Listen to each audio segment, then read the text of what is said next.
For every woman who decided she was worth more than the rules someone else wrote for her. I am not reckless.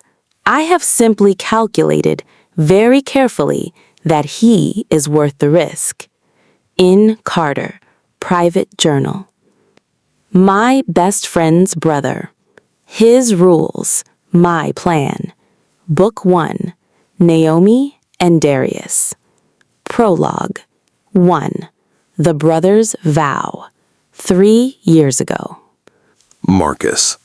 The air in the garage was a suffocating mix of motor oil, summer humidity, and the metallic tang of cheap beer.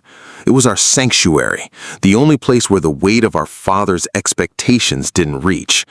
I looked around at the faces of my brothers, Darius, Andre, and Malik. We weren't blood, but the loyalty between us ran thicker than anything a DNA test could ever prove. Things were changing, though. We weren't just the neighborhood kids anymore, and the girls, our sisters, weren't the annoying shadows they used to be. I'd noticed the way guys from the next block over had started circling our street like vultures.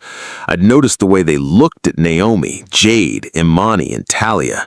My chest tightened with a protectiveness that felt like a physical ache. "Listen up," I said. I set my beer bottle on the workbench with the kind of deliberate weight that meant I wasn't asking. The radio went quiet. "We protect our own, you know that, which means the girls are off limits to everyone, to us most of all." Darius, who had been tinkering with a rusted engine part, went unnervingly still. He didn't look up, but his grip on the wrench turned his knuckles white. I stepped into the center of the circle, my gaze locking onto each of them.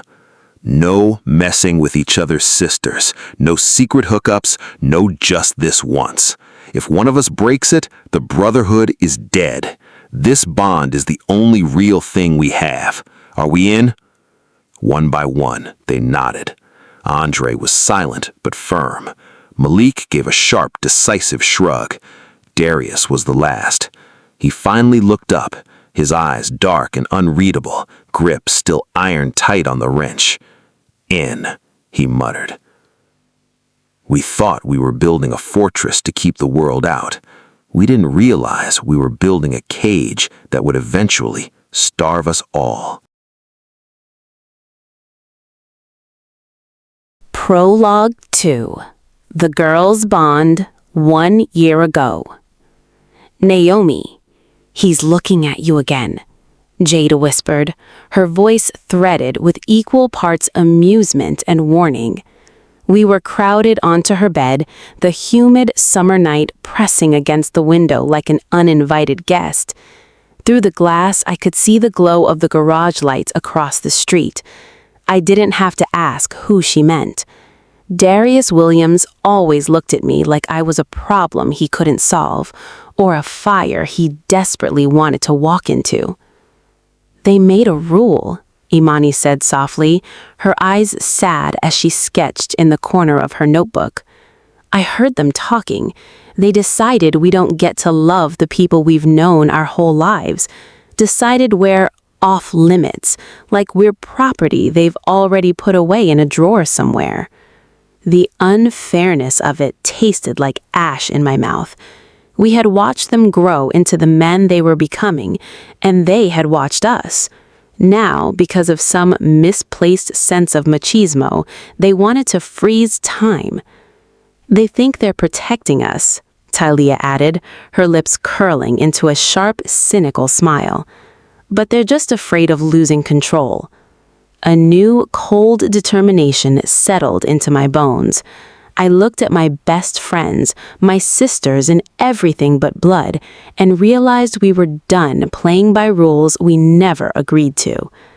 "Then we stop waiting," I said, my voice ringing with an authority I didn't know I had.